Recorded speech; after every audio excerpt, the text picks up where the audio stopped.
Welcome back, everybody. I thought we had some really great discussion in Module 1, and now we are all set for Module 2. I apologize that it's an evening late as we post this, as I'm posting this on Monday night instead of Sunday. But as you know, Sundays are kind of busy for me, and last week was even busier, so I didn't get to record the module early. As I said, I thought we had great discussion in the earlier module. Every comment really furthered the discussion.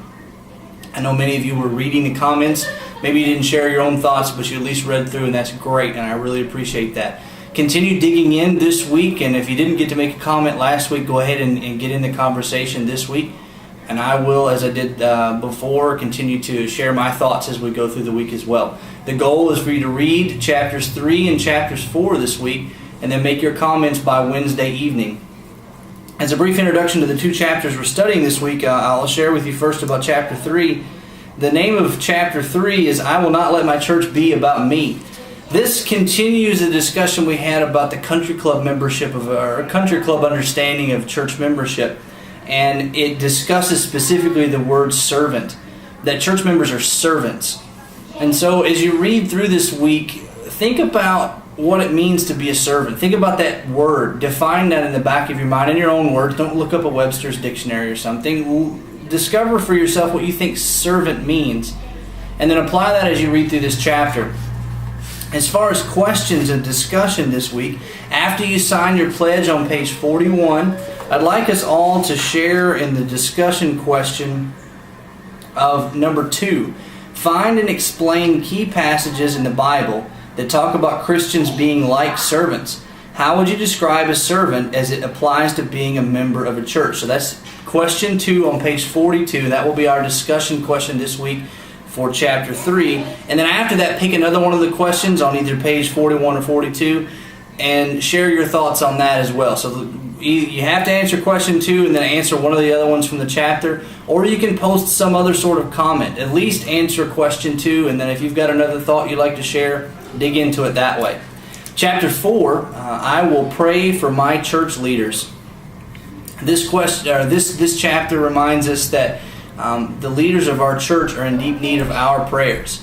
I will admit to you, I was very humbled by the first few weeks that I was able to share with you all here when I came into the congregation to be your pastor. Each and every Sunday for at least the first month, you all had someone come into my office and pray with me before worship every Sunday. That was a great blessing to me. My nerves were getting the best of me. I was in a new place and meeting new people, and just having your calming prayers surrounding me before those first few worships really meant something. As you read through chapter 4, don't think of just me, but think of all the church leaders that we have. Our leaders on the church council, our leaders in committees, our leaders in the choir, and our leaders, our organist and our youth leaders and our children's ministers. Everyone who has a part, plays a part in our congregation. Think about their leadership. Think about their deep need of prayer and how you can lift them up and support them in prayer. When we get through with this chapter, and you'll finish this chapter up on page 52, sign your pledge on page 52. And I'd like us to discuss question 1. And I don't want us to just discuss it about me. Let's discuss it in general about all leadership's families. But use scriptural backing and explain why the pastor's family is such an important factor in his or her ministry. So explain how my family or our other leaders' families play a role in the support of their ministry. How we are lifted up by our families, and the struggles and pains that our families may have affect our ministry, and also their joys and their celebrations, how they affect our ministry as well, and further how important it is for us to pray not only for our leaders but for their families as well. It's very difficult to be in ministry. It is not something that people choose to do. We're called to do this.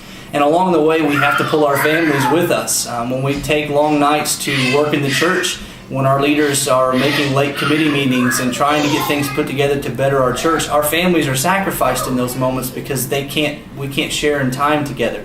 So think about the impact of ministry on the family and how important it is for us to pray for them.